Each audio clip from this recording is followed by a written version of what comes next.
बार की बात है। रमा की दो बहुएं थी, रश्मि और इंदु। एक को वो अपनी पसंद से लेके आई थी और दूसरी उसके खुद के बेटे ने पसंद की थी, जिसका नाम इंदु था। इंदु को उसकी सास पसंद नहीं करती थी और दूसरी बहू रश्मि को बहुत पसंद करती थी। रश्मि इधर तो आओ, देखो तुम्हारे लिए मैंने कंगन बनवाए हैं। अरे वाह मम्मी जी, दिखाओ। ये देखो, सोने के हैं। ये क्या मम्मी जी, इतने पतले से, ये भी कोई कंगन है? हमारे मायके में तो ऐसे कंगन नौकरानी भी नहीं पहनती। अरे तू चिंता क्यों करती है, अगली बार इससे भी महंगे कंगन बनवाऊंगी तेरे लिए। अभी के लिए तो रख ले बेटा। चलो ठीक है, आप कह रही हैं तो। मम्मी जी, मेरे लिए आप कुछ नहीं लाई? हाँ ये लो। इंदु बहुत खुशी खुशी बॉक्स खोलती है तो देखती है कि एकदम सिंपल सी लाल रंग की चूड़िया होती है। इंदु सब कुछ देख रही होती है, उसे बिल्कुल भी अच्छा नहीं लगता, पर इससे इंदु की सास को कोई भी फर्क नहीं पड़ता। वो तो हमेशा उससे बुरा ही बर्ताव करती थी। इंदु, ये खाना कैसा बनाया है? क्या हुआ मम्मी जी? अरे इसमें तो नमक ही नहीं है। नमक आपको मना है ना मम्मी जी, आपका बीपी बढ़ा हुआ था इसलिए। इंदु, तू मुझे मत सिखा, समझी? जैसा खाना सबके लिए बनता है वैसा ही खाना मेरे लिए भी बनाया कर। सासू माँ की डांट खाकर इंदु अपने कमरे में आ जाती है और हम देखते हैं कि वो कोई आम लड़की नहीं है, बल्कि उसके पास सुपर पावर है। चुटकी बजाती है और कमरा अपने आप साफ हो जाता है। पर घर के सारे काम वो अपने आप ही करती थी। सफाई करना, कपड़े धोना, खाना बनाना, ये सब उसने बहू बनने के लिए सीख लिया था। इंदु, एक काम तुम ठीक से नहीं करती। अरे मैंने तुमसे कहा था कि पीली साड़ी प्रेस करके रखना और तुमने लाल वाली कर दी। सॉरी मम्मी जी, घर में इतना सारा काम होता है, मुझसे गलती हो गई। कितना काम होता है सब दिखता है मुझे। तो फिर आपको ये क्यों नहीं दिखता कि रश्मि दीदी तो कोई भी काम नहीं करती? उससे तुम अपनी बराबरी मत करो, समझी? क्यों मम्मी जी, मैंने ऐसा क्या किया है जो आप मेरे साथ ऐसा बर्ताव करती हैं? तुम उसकी जगह कभी नहीं ले सकती। उसे मैं पसंद करके लाई थी और तुम। मैं क्या मम्मी जी, रुक क्यों गई?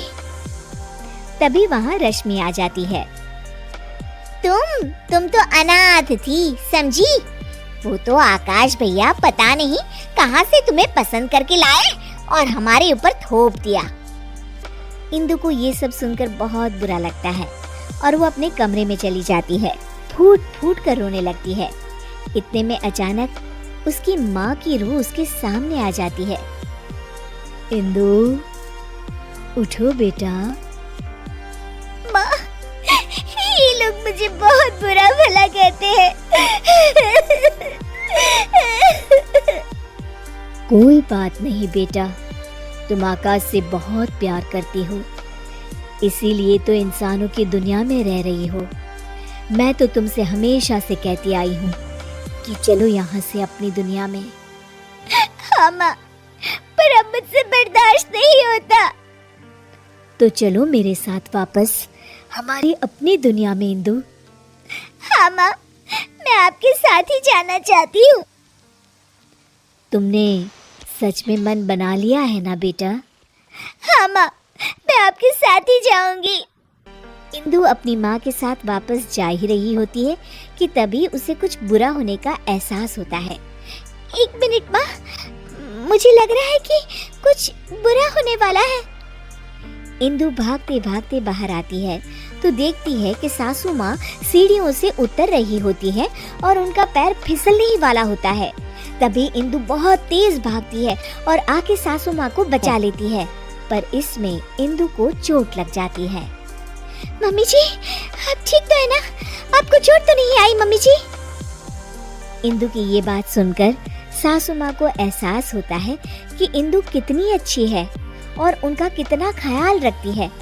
खुद जख्मी होते हुए भी वो सास की परवाह कर रही है। बेटा, चोट तो तुझे आ गई और तू अभी भी मेरी परवाह कर रही है। थैंक यू बेटा, थैंक यू। अगर तू न होती तो न जाने क्या होता। नहीं नहीं मम्मी जी, जब तक मैं हूँ आपको कुछ नहीं होगा। मुझे माफ कर देना बहू, मैंने हमेशा तेरे साथ बहुत बुरा बर्ताव किया। अरे नहीं मम्मी जी, प्लीज आप इस तरह माफी मत मांगिए। इंदु, इधर तो आओ बहू। जी मम्मी जी। ये लो तुम्हारे लिए। ये क्या है मम्मी जी? इंदु बॉक्स खोलती है तो उसमें सोने के कंगन होते हैं। मेरी फेवरेट बहू के लिए एक तोहफा।